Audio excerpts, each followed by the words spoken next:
अस्सलाम वालेकुम एवरीवन। अगर आवाज़ सही आ रही है तो हैंड रेजिंग सेरेमनी कर ले कोई।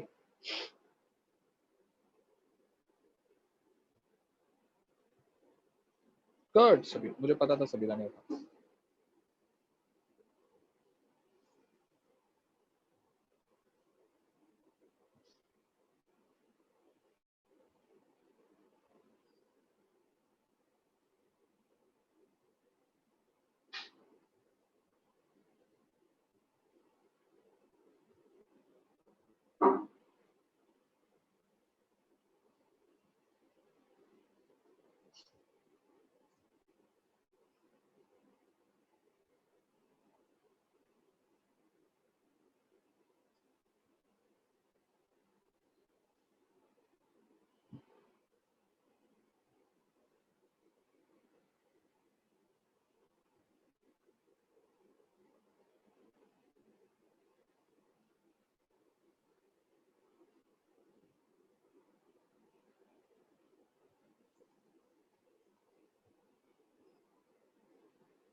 ओके, सो अब हम बात करते हैं इन टर्म्स ऑफ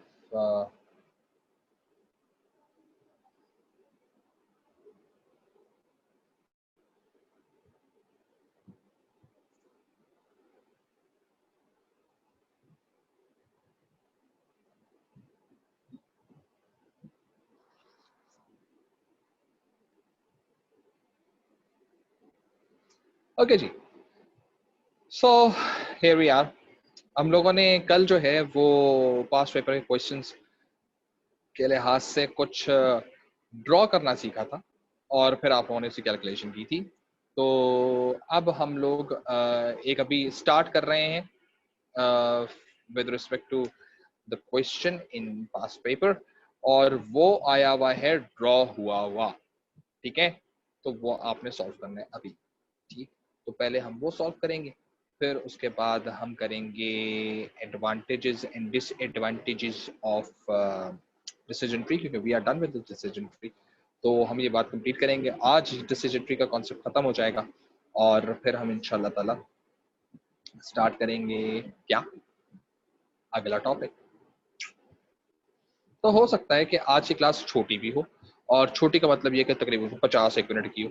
तो हम उस छोटी सी क्लास के अंदर हम अभी तो पहले वो क्वेश्चन देखेंगे, और क्वेश्चन देखने के बाद फिर हम लोग करेंगे उसका पिया पांजा, कि आप लोग उसको ज़रा सॉल्व कर लीजिएगा। ठीक है, सो ये मैं आप लोगों के सामने जो स्क्रीन अब शेयर कर रहा हूँ, ठीक है, ये आपके सामने आ रहा है आपका क्वेश्चन। किधर गया किधर गया किधर गया किधर गया किधर गया, ये रहा। ओके,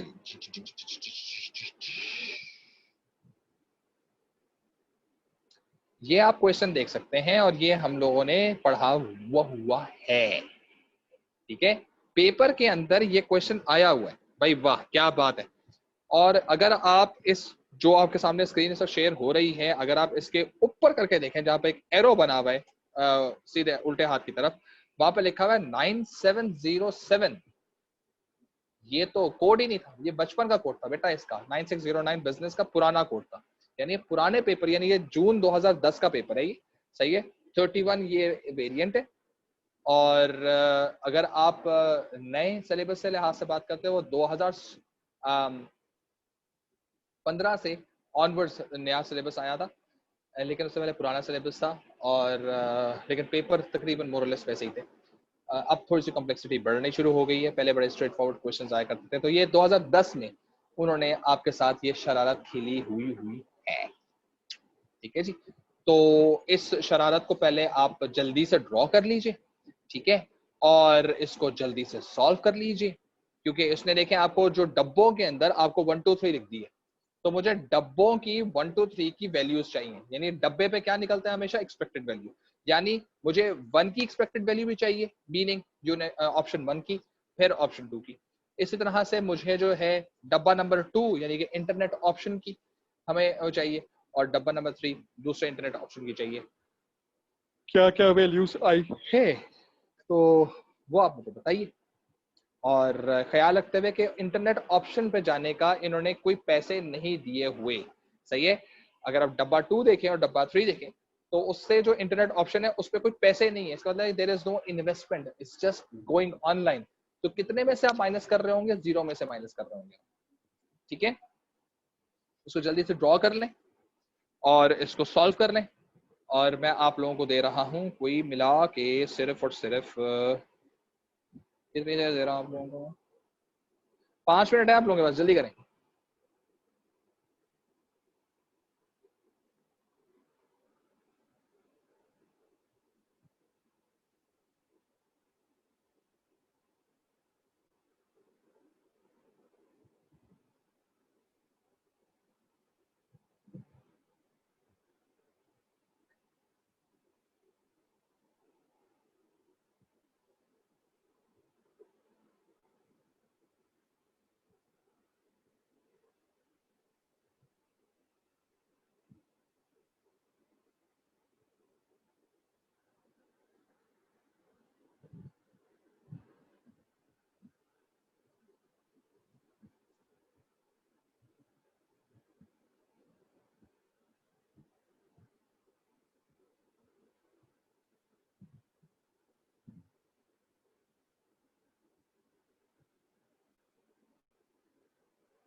ओके अभी हमारे प्रोग्राम को जिन लोगों ने ज्वाइन किया है, अपने नए व्यूअर्स के लिए हम ये कह रहे हैं कि ये सामने आपके पेपर बना हुआ है, सॉल्व करना है इस क्वेश्चन।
फाइन, पाकिस्तान बन गया।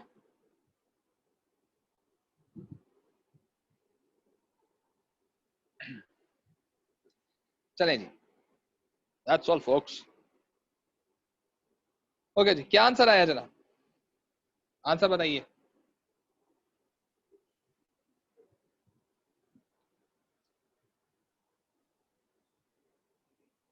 आंसर चाहिए।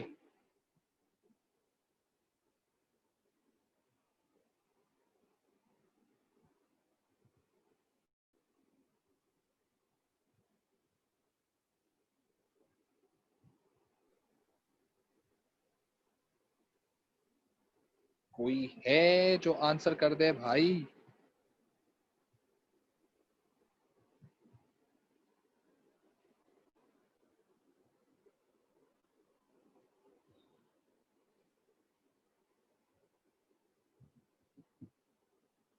ये लालेन, ईवी की ऑप्शन 1 की 60 आई है, दूसरी कितनी आई है? 70, 52.5, दूसरी की 56। लालेन के आंसर सही है, जवाब दुरुस्त है, तालियां। हसान अपने आंसर चेक करो लड़के।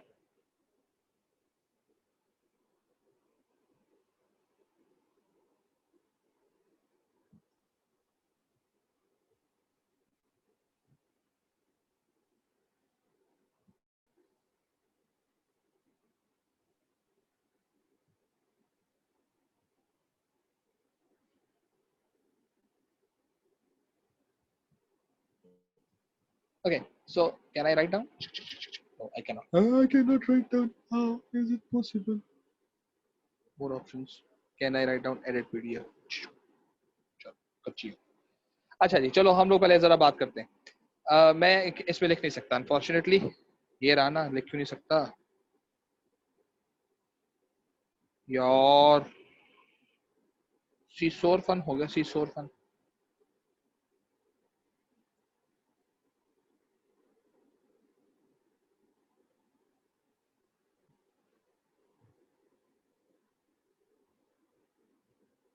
Yeah, I can write down. La la la la la. I can write down. Yes, boy, ये टैब है। You cannot stop us. छिछोरपन हमारे पास अवेलेबल है। खैर जी, जल्दी जल्दी कर देगा। हमारे पास इस नोट की वैल्यू क्या बनेगी? इतना पतला लिख रहा है, खैर कोई बात नहीं। It's basically 100 into 0.5 plus minus 20 into 0.5। ठीक है, सो ये चीज जब हमारे पास आएगी तो ये टोटल बन गई 50, यहां पर बन गया। ठीक है, 10 यहां पर बन गया, तो ये इसकी वैल्यू कितनी आ गई? 40। सही है, ये 40 एड बैक हुआ किसके अंदर? इसके अंदर, क्योंकि हम लोगों ने लोन लिया हुआ था। ठीक है, मकसद ये 160 कमाए थे तो हम लोग इंटरनेट पे गए थे ना। सो अब यहाँ पर हमारे पास क्या चीज लिखी हुई होगी? 160 प्लस 40 कितना हो गया? दोनों मिला के 200। 200 का कितने परसेंट देंगे? तो यहाँ पर अगर मैं इक्वेशन लिखूंगा तो क्या लिखूंगा? 200 इंटू 0.5 प्लस माइनस 20 इंटू 0.5। सही है, ये हो गया 100। सही है, और ये हो गया आपके पास 10। तो आपने 100 में से 10 माइनस कर दिया, तो यहाँ पे कितना आंसर आ गया? 90।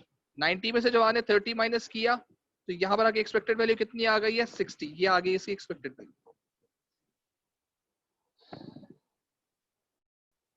ये बात समझ आ गई?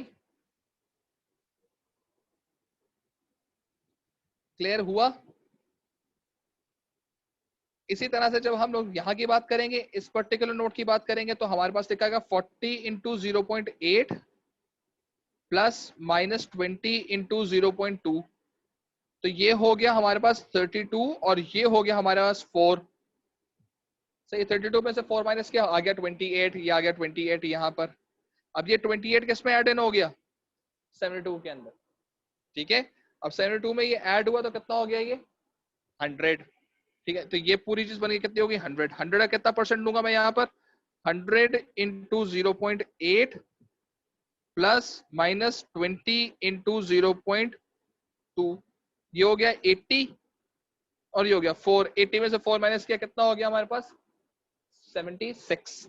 सही है, और 76 में से ये हमारे पास आ गया 76। 76 से 20 माइनस किया तो कितना आंसर यहाँ पर आ गया हमारे पास?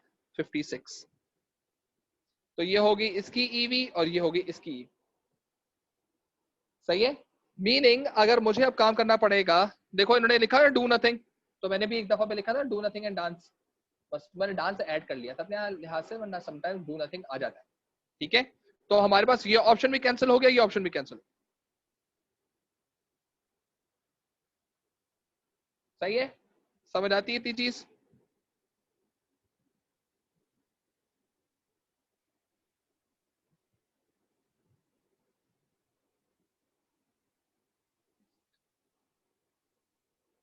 समझ आ गया सबको?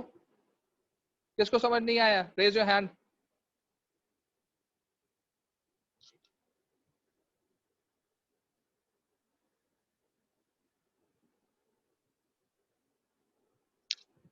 राबिया समझ आया?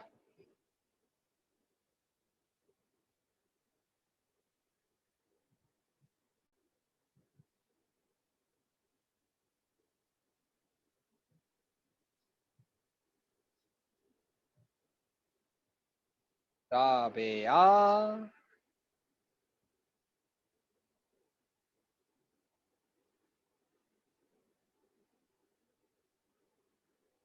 राबिया सो रही है, ऐसे ही पता चलता है मुझे। शहर जागी हुई है। सर लॉस की वैल्यू पॉजिटिव में है तो माइनस नहीं, लॉस की वैल्यू माइनस में क्यों है भाई? लॉस की वैल्यू नेगेटिव में।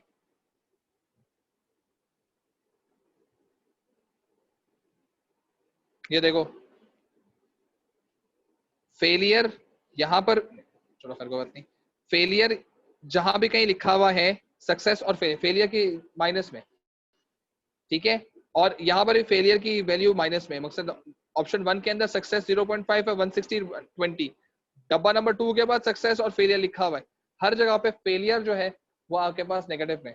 तो I am not doing anything, I am just using the particular sign they have given me.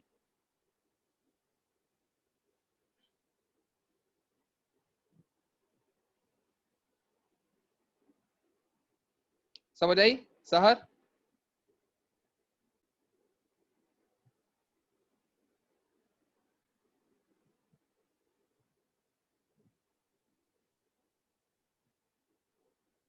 Okay okay.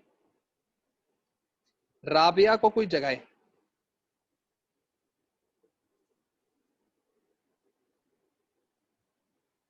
Umar मेरा असफर समझ आ गया लड़के?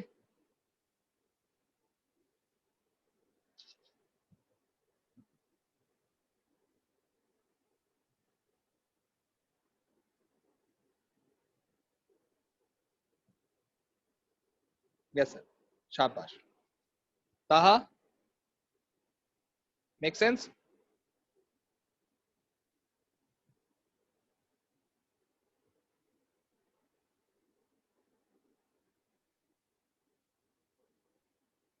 ताहा जैदी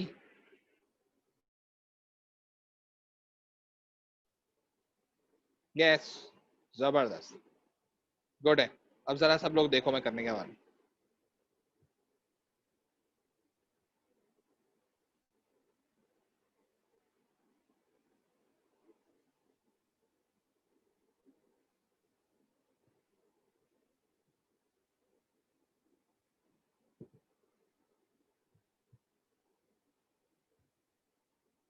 शायद इसका जवाब दे दें, सो रही हैं खोते बेच के। खैर जी, अच्छा अच्छा, अब ये हमारी बात हो चुकी है। अब हम लोग बात करेंगे इन टर्म्स ऑफ डिसीजन ट्री के कुछ फायदे और नुकसान। ठीक है जी, तो ये हम लोगों ने पास पेपर क्वेश्चन भी देख लिए, अब हम लोग के पास अच्छे खासा क्वेश्चन अब जो नजर आएंगे उनके बारे में हम बात करेंगे इंशाल्लाह। Fine, good. आ जाओ बेटा बाहर, शाबाश। इधर से बाहर आ जाओ, शाबाश। और ये हम लोग थे यहाँ पर, क्या बात है जी, क्या बात है। ठीक है जी, सो ये हमारे पास पूरा का पूरा हम लोगों ने डिसीजन ट्री समझने की कोशिश। देखो ये जो मैंने अभी जो आप लोगों ने पेपर में क्वेश्चन किया कुछ ऐसी चीज थी ना, देखा हम लोगों ने इसकी मुश्किल वाली चीज की थी ऐसे। सही है, तो ये हम लोगों ने जिस तरह का एक डब्बा बनाया था, इसमें ऑप्शन 1 ए की जगह पे था, ऑप्शन 2 बी की जगह पे था, फिर वो प्रॉफिट लॉस था तो उसने सक्सेस फेलियर लिखा हुआ था, फिर फर्दर डिसीजन लिया। अच्छा हमने तो बाकायदा वो भी ले ली थी, इन्वेस्टमेंट भी ले ली थी साथ मुश्किल करने के लिए, तो इसने जो है इन्वेस्टमेंट भी नहीं दी, आसान आसान सी चीजें की। तो हमारा जो कॉन्सेप्ट था जिसपे हम लोगों ने बात की थी, और ये वो वाला क्वेश्चन था जिसके ऊपर मेरे ख्याल से शहरियार ने आंसर किया था जल्दी, if I am not wrong. सही है, चलो जी अब आ जाओ फायदे नुकसान आपके। ओके की रिपोर्टर, क्या तारीख है आज यार? 8 है भाई, मुबारक हो। आप लोगों के स्कूल्स कॉलेजेस वगैरह जो हैं वो 15 तारीख से खुल रहे हैं। आप लोगों से इंशाल्लाह शर्फ मुलाकात 15 तारीख को होगी वेल्स कॉलेज में। और वेल्स कॉलेज अब आप लोगों का जो ओ लेवल्स वहाज हुसैन से जिन्होंने किया था, वही कैंपस है आप लोगों का। कैंपस था जो ओ लेवल्स कैंपस था, वो अब ए लेवल्स में कन्वर्ट हो गया पूरा विद रेनोवेशंस। ठीक है जी, ओके। अब हम लोग हैं यहाँ पर A2 यूनिट 6,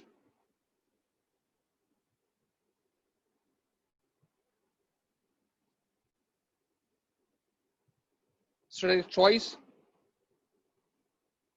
टॉपिक हमारा चल रहा है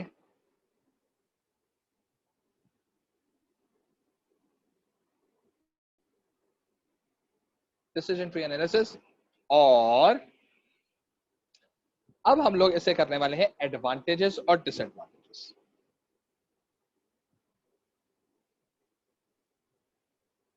ठीक है, अब ये याद रखो कि जो आपके एडवांटेजेस हैं उसमें कुछ ऐसे एडवांटेजेस है जिसको मैं फ्रैंकली स्पीकिंग कहता हूं कि ये शायद इसके डिफाइनिंग एडवांटेज। मैं देखो, बहुत सिंपल वाले जो फायदे हैं ना कि इससे कॉस्ट कम होती है, इससे प्रॉफिट बढ़ता है, इससे सेल्स बढ़ता है, मैं इस तरह की बातें नहीं करूंगा। मैं थोड़ी सी डिफरेंट बातें करूँ जो इसकी शायद एक्सक्लूसिव बातें। ठीक है, तो वो बातें शायद हम करें।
ठीक है जनाब, तो पहली बात तो ये है कि जब कभी आप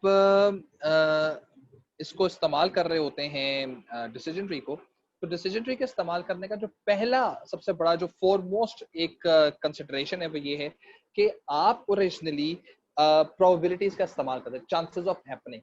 अब हर तरह की कंडीशन को आप लेके चलते हैं, बेस्ट के सिनारियो लेके चलते हैं, एवरेज के सिनारियो लेके चलते हैं, वर्स्ट के सिनारियो लेके चलते हैं, तो आपके डिफरेंट के सिनारियो चल रहे होते हैं।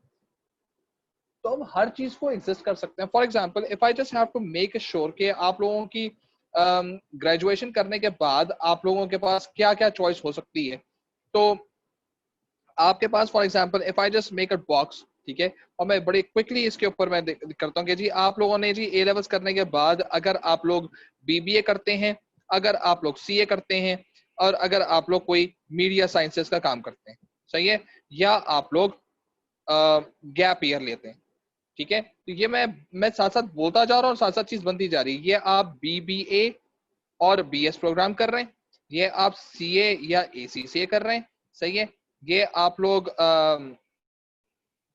सोशल साइंसेस के ऊपर काम कर रहे हैं, सही है, सोशल साइंसेस पे चल जा रहे हैं आप लोग, सही है, और आप लोग डू नथिंग एंड अच्छा ये एक नई ट्रेंड भी होता है गैप ईयर।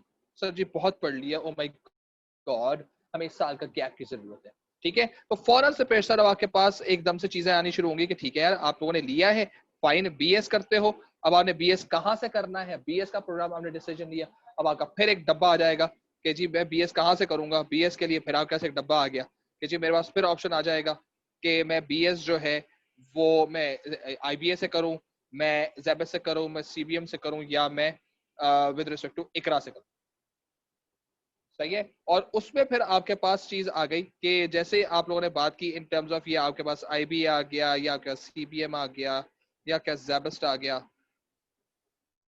या क्या शिट आ गई, सही है, तो मकसद इकरा, नहीं मैं इकरा लिखूंगा नहीं क्योंकि ओरिजिनली आई इकरा यूनिवर्सिटी, ठीक है। सो अब आपने ये काम किया, अब उसमें आपके पास जो चीज है वो जूम उसको थोड़ा सा बड़ा करते हैं फौरन से पेशतर, ठीक है, तो हमारे पास चीज जो है वो मैं इसी से बात करूंगा कि ये मेरे पास बन गया गोला, अब बन गया बेस्ट केस सिनारियो,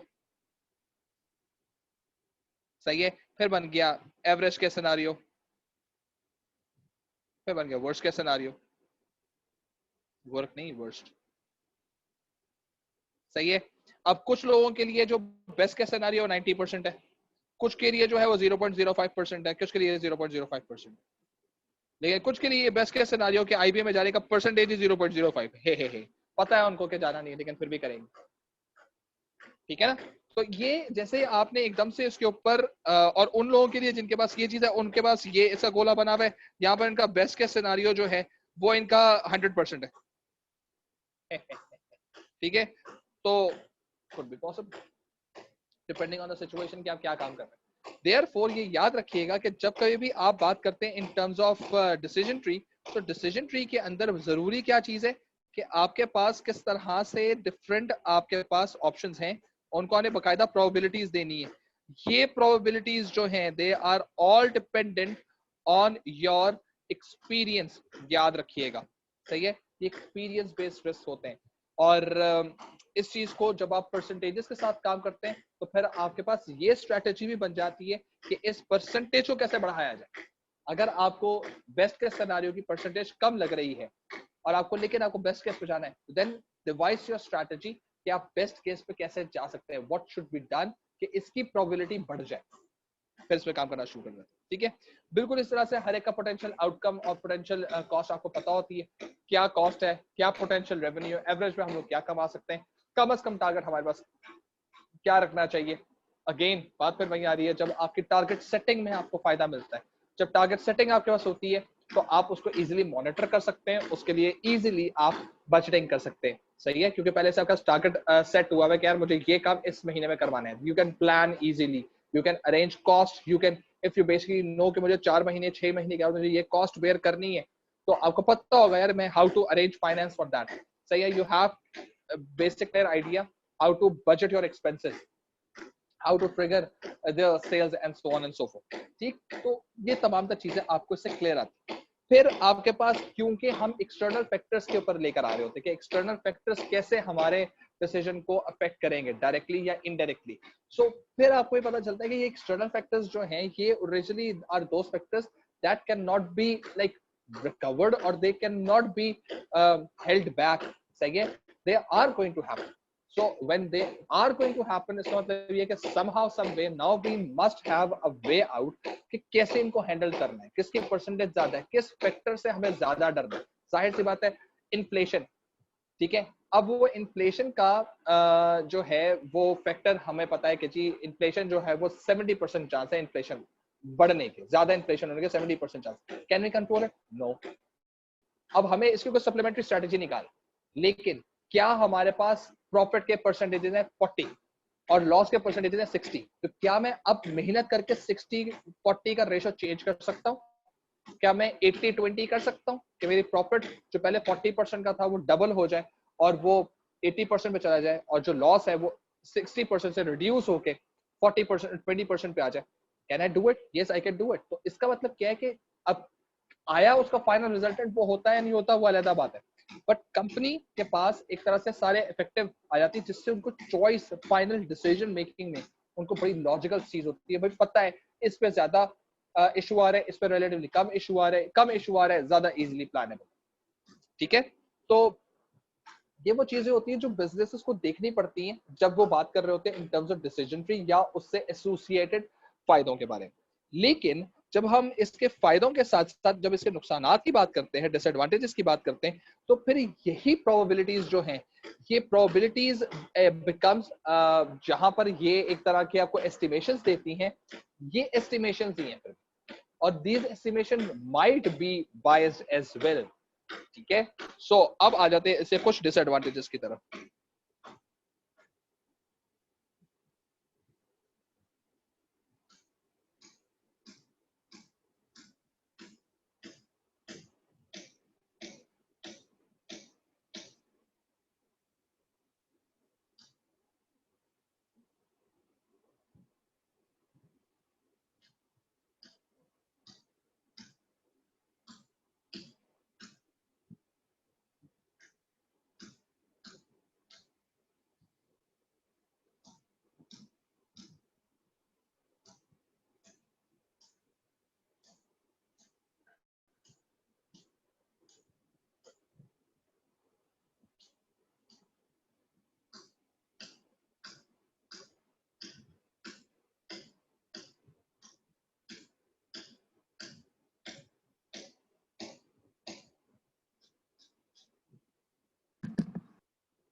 ठीक है। सो अगेन जो एक बड़ी चीज जो इसमें मुझे डिसएडवांटेज लगता है वो ये है कि ये जो डिसीजन ट्री है ये किसी नए वेंचर के लिए ज्यादा प्रोडक्टिव नहीं है, ठीक है। क्योंकि नए डिसीजन से आपको पहले तो ये देखना है कि उस नए डिसीजन के अंदर कौन कौन से फैक्टर्स है जो इन्फ्लुएंस होते हैं, since you really don't no, ठीक है। फॉर एग्जांपल आप यहाँ से कराची में बड़े खुशी खुशी रहते हैं, सब कुछ करते हैं, एकदम से आपका प्लान बनता है और इस्लामाबाद चले जाते हैं, ठीक है। अब इस्लामाबाद की कॉम ही डिफरेंट है ना, मतलब हम लोग तो 8 बजे निकलते हैं बाहर कि अब तो कराची की जिंदगी शुरू हुई है, वहां पर सब सो रहे होते हैं, मतलब वहां पर डेफिनेटली नाइट पार्टीज किसी और रंग में चल रही होती है, लेकिन ये वो चीज होती है। बिल्कुल वही चीज इस पॉइंट को मैं लेकर चलूंगा तमाम तर उन स्टूडेंट्स के लिए जो बच्चे ये सोच रहे हैं कि हम A2 के बाद लम्स जाएंगे। LUMS is not a bad option, सही है, IB is a very good option, LUMS is way far better option. लेकिन लम्स जाने से पहले बेटा जी एक चीज का ख्याल रखना कि जब आप IBA में जाते हो ना तो आपको कराची आइट मिलता है आसपास। अब ये कराची आइट जो है ये आपकी तरह कई बातें करता है, सही है। लेकिन अगर आप पंजाब साइड पे जाओगे तो वहां पर ये जहन में रखें कि उनका लहजा जो है ना वो पंजाबी लहजा है, और पंजाबी लहजे के अंदर जो है ना वो बड़े बदतमीजी से बात भी करते हैं, और जो बदतमीजी से बात करते हैं तो उनको पता नहीं चलता कि कैसे बात करनी है, तो वो कुछ ऐसी ही बात बोल रहे होते हैं जैसे मैं बोल रहा हूँ, सही है। तो उनके घंटे होते हैं, तो अजीब तरीके से वो बात करते हैं। आपको इंतहा से ज्यादा खूबसूरत शख्स नजर आ रहा होगा जब तक वो म्यूट है। पंजाबी के लिए कहा जाता है उस वक्त तक क्यूट है जब तक वो म्यूट है, ठीक है। अब जितने भी पंजाबी इस वक्त क्लास में बैठे हुए हैं ना, ऐसे बता सकते हैं कौन कौन पंजाबी है क्लास के अंदर? Anyone who is Punjabi?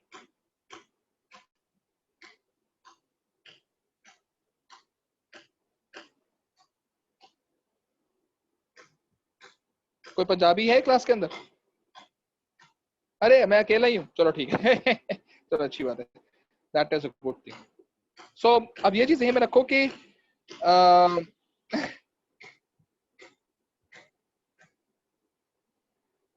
ठीक है।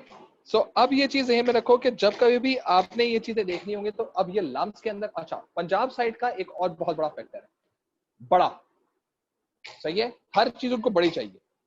मकसद वो छोटी चीज में तो खुश रहते ही नहीं है ना। कराची वाले तो यार हम लोग तो बेचारे 120 गज से घर में भी 4 कमरे निकाल लेते हैं, ठीक है।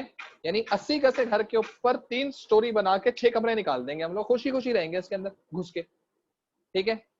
दरवाजा शुरू नहीं होगा कमरा एंड हो जाएगा। पंजाब साइड पे है ही नहीं है, और जी खुला डुल्ला ये चीज है। वो खुले डुल्ले के लिए तो भाई आप क्या, जैसे खुला डुल्ला उनके कमरे होते हैं वैसे खुले डुल्ले वो चलते भी, ठीक है। और जब खुले डुल्ले चलते हैं तो बेसिकली खुले डुल्ले अयाशिया भी करते हैं।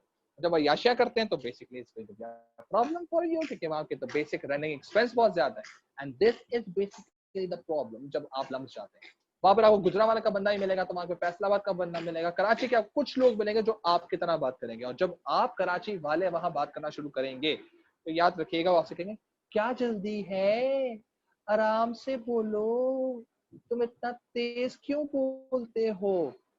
आप कहेंगे क्योंकि मुझे बहुत जरूरी काम है जिंदगी के अंदर और इसलिए मुझे बहुत सारे काम करने। कराचीइट्स की बोलने की स्पीड तेज है, आप जितने भी धीमा बोलते हो, आप जितना भी आराम से बोलते हो, पंजाब साइड के लिए आप बहुत तेज बोलते। ये वो चीज है, क्योंकि अब ये मैं आपको बता रहा हूँ कि अगर आप लोग के पास नया डिसीजन आता है तो उस नए डिसीजन के लिए आप इतने बड़े बड़े ब्लडर्स करते हो, ये साइकोलॉजिकली आपको बहुत ज्यादा हिट करेगा, ठीक है। यही वो चीज है जो डिसीजन ट्री के साथ भी है कि डिसीजन ट्री अगर किसी नए ऑप्शन के अंदर अप्लाई किया जाता है, किसी नए वेंचर में या नए डिसीजन में जो पहले कभी नहीं किया गया, we really don't know how external factors are going to react और उन क्या परसेंटेजेस होती हैं and what are going to be their outcomes. तो ये असल में सिर्फ वो कंपनीज इस्तेमाल कर सकती हैं डिसीजन ट्री जो एक्सपीरियंस रखती हैं, ठीक है। और अगर उनके एक्सपीरियंस रखे जाएंगे तो उसमें सबसे इंपॉर्टेंट तरीन चीज ये है कि जब वो चीज को बेहतर कर रहे होंगे तब आप चीजों को अप्लाई कर सकते हैं, otherwise you won't be able to apply it. बिल्कुल इसी तरह से ये जो परसेंटेजेस हैं ये सिर्फ तुक्के हैं, और ये तुक्के गलत भी हो सकते हैं। You just can not deny the fact कि परसेंटेजेस तो आप खुद भी बोलते थे मेरा इतना परसेंट चांस है कि मेरा ए ग्रेड आ जाएगा, लेकिन वो भी नहीं आता, ठीक है ना।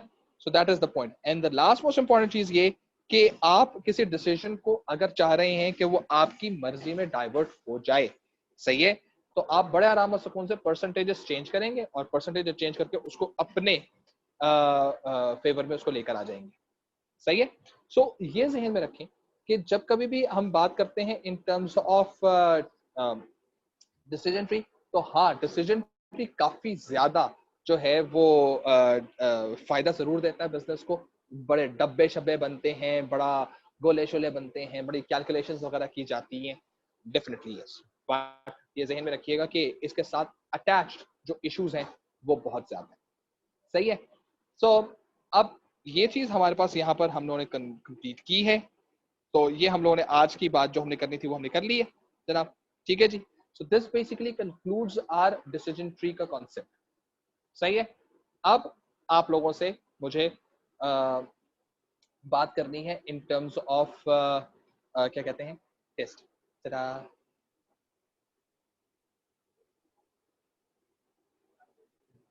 स्क्रीन शेयरिंग ऑप्शन बंद, वीडियो ऑन। ओके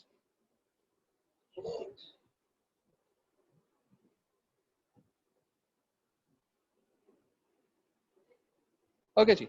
सो अब ये चीज ज़हन में रखें कि अब हम लोगों ने बातें करनी है। ये हमारा टोटल कंसिडरेशन कंप्लीट हो गया with respect to decision tree. अब आप लोगों का है थर्सडे को टेस्ट। ठीक है। अच्छा, टेस्ट के लिहाज से मैं कुछ चीजें सोच रहा हूँ और वो जो है मैं कोशिश करूंगा कि ये इस बार का टेस्ट आपका एमसीक्यूज का ना हो। ठीक है। क्योंकि मैं बाकी क्लासेस को भी देख रहा हूँ ना, तो मुझे नहीं लग रहा कि वो बहुत ज्यादा इतना ज्यादा चीज डेवलप हो रही है। लेट्स सी कि अगर मैं आप लोगों के साथ कुछ डिस्क्रिप्टिव चीजों को बनाने में कामयाब हो गया। पॉइंट क्या है? पॉइंट ये है कि आप लोगों को हो सकता है इकोनॉमिक डेटा दिया गया हो। सही है। क्योंकि आप लोगों का अच्छा, मुझे सिर्फ काइंडली क्लास में ये बताइए, आपका पोर्टर 5 फोर्सेस मॉडल का एमसीक्यू से टेस्ट हो चुका है मेरा ख्याल है। यस और नो?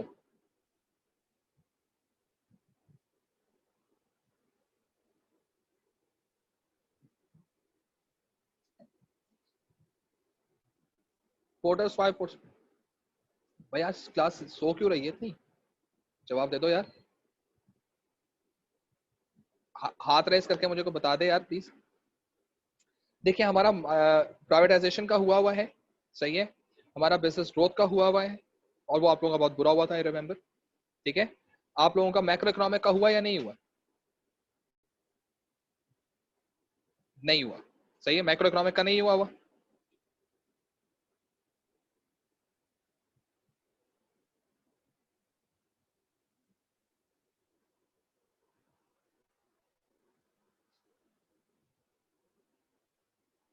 खवातीन और हजरात से गुजारिश है, जवाब दे दें, शुक्रिया।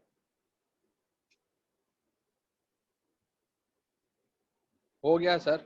लो, पहले जरा लड़ाई कंप्लीट कर लो कि मैक्रो इकोनॉमिक का हुआ या नहीं हुआ। मैं क्विज की बात कर रहा हूँ, असाइनमेंट की बात नहीं कर रहा। क्विज।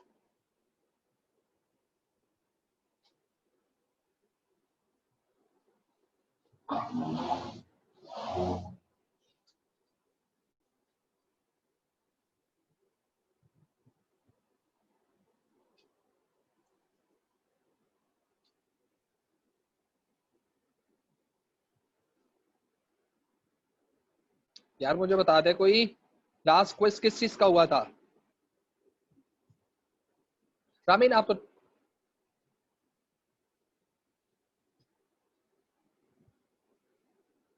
फाइन। तो अब करना है इस तरह से कि अगर हमारा हुआ है या नहीं हुआ, मैक्रो इकोनॉमिक का हम लोग क्विज ले रहे हैं और मैक्रो इकोनॉमिक के क्विज के अंदर अब होगा इस तरह से, कुड भी आप लोगों के एमसीक्यूज हो। मैं कोशिश करूंगा कि आप लोगों को डायरेक्टली वो टेबल दूं और उस टेबल से रिलेटेड अब मैं क्वेश्चंस पूछना शुरू करूंगा। तो then you have to think about कि what could be the impact और इफेक्ट और इस तरह की बातें। डायलॉग बॉक्सेस आपको दिए जाएंगे, उन डायलॉग बॉक्सेस के अंदर आप बाकायदा आंसर लिखेंगे और आंसर की लिमिट होगी। व्हाट इज रिक्वायर्ड कि टेबल होगा, उस टेबल के नीचे आपके पास इंफॉर्मेशन होंगे और कुछ मल्टीपल टेबल्स होंगे। तो हर एक के लिहाज से अलग अलग बात की जाएगी, इन्फ्लेशन के लिहाज से, जीडीपी के लिहाज से, कंपैरिजन के लिहाज से, सो ऑन एंड सो। और आपको ये बताना पड़ेगा कि ये इंक्रीजिंग है डिक्रीजिंग है, पहले आपको ये बताना पड़ेगा। फिर आपको बताना पड़ेगा इंक्रीज हो रहा है और डिक्रीज हो रहा है, इससे क्या इफेक्ट पड़ेगा।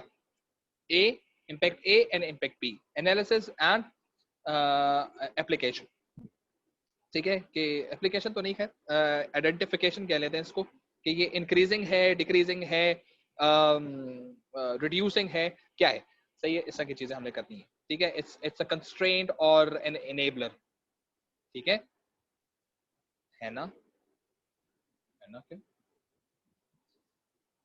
कहा मतलब आपस की बातों में मुझे मैसेज क्यों आ रहा है?